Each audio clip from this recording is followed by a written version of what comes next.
ఇవాళ తిరుపతి వేదికగా temple expo దేవాలయ సమ్మేళనంలో పాల్గొన్న ముగ్గురు ముఖ్యమంత్రులు. కూటమి నేతలతో AP CM Chandrababu teleconference. MLC ఎన్నికల్లో కలిసికట్టుగా పనిచేయాలని ఆదేశాలు. ఏపీ ఎమ్మెల్యే ఎమ్మెల్సీలకు ప్రత్యేక శిక్షణ తరగతులు. ఈ నెల 22, 23 తేదీల్లో తప్పనిసరిగా హాజరు కావాలని ఆదేశాలు. ఏపీలో తొలి జీబీఎస్ మరణం నమోదు. గుంటూరు గవర్నమెంట్ ఆసుపత్రిలో చికిత్స పొందుతూ మృతి. ఢిల్లీ తొక్కిసలాట్లో రైల్వే శాఖ చర్యలు. ఈ రోజు నుంచి ప్రయోగరాజ్కు మరో 4 రైలు సర్వీసులు. ఢిల్లీ తొక్కిసలాట ఘటనపై నివేదిక సిద్ధం. దర్యాప్తు కొనసాగుతుందన్న రైల్వే శాఖ. ఢిల్లీ తొక్కిసలాట ఘటనపై ప్రతిపక్షాల విమర్శలు. రైల్వే మంత్రి రాజీనామా చేయాలని విపక్షాల డిమాండ్. ఢిల్లీలో మెగా జాతీయ గిరిజన పండుగను ప్రారంభించిన రాష్ట్రపతి. ఆదివాసీ కళను ప్రపంచానికి పరిచయం చేయటమే లక్ష్యమన్న ముర్ము. భారత్ మండపంలో టెక్స్ ను ప్రారంభించిన ప్రధాని మోడీ. కార్యక్రమానికి హాజరైన వరల్డ్ టాప్ 25 గ్లోబల్ టెక్స్టైల్ సంస్థలు. హైదరాబాద్ లో వెలుగు చూసిన మరో భారీ స్కామ్.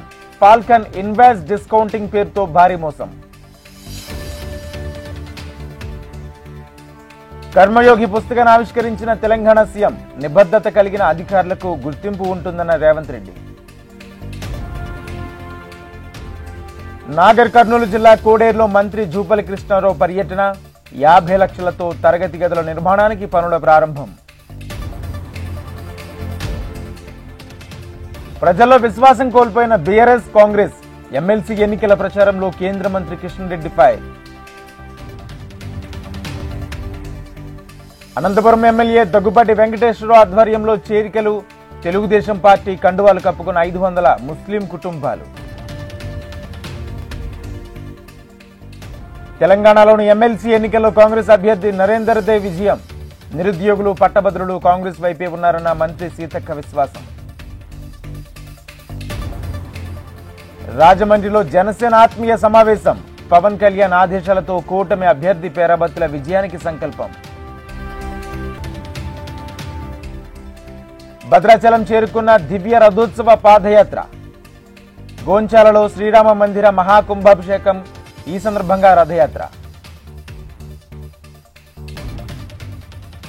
ఘనంగా వెంకయ్యనాయుడు మనవడి వివాహ రిసెప్షన్.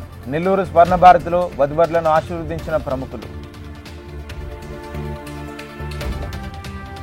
రాష్ట్రీయ స్వయం సేవక్ సంఘ్ శతవసంతాలు. అన్నమయ్య జిల్లా రాయచోట్లో ఆర్ఎస్ఎస్ పద సంచాలనం.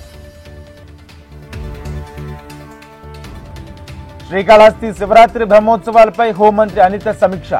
ప్రభుత్వ శాఖలు సమన్వయంతో పనిచేయాలని అభ్యర్థన.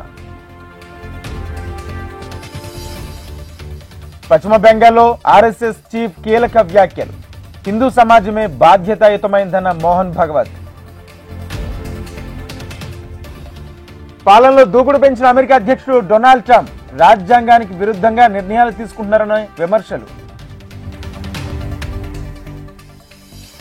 2025 ఐపీఎల్ షెడ్యూల్ విడుదల. 65 రోజులు 13 వేదికలపై 74 మ్యాచ్లు. రసవత్తరంగా సాగిన మహిళల ప్రీమియర్ లీగ్. ఉత్తరప్రదేశ్ వారియర్స్ ను ఆట కట్టించిన గుజరాత్ టైటాన్స్ మహిళలు.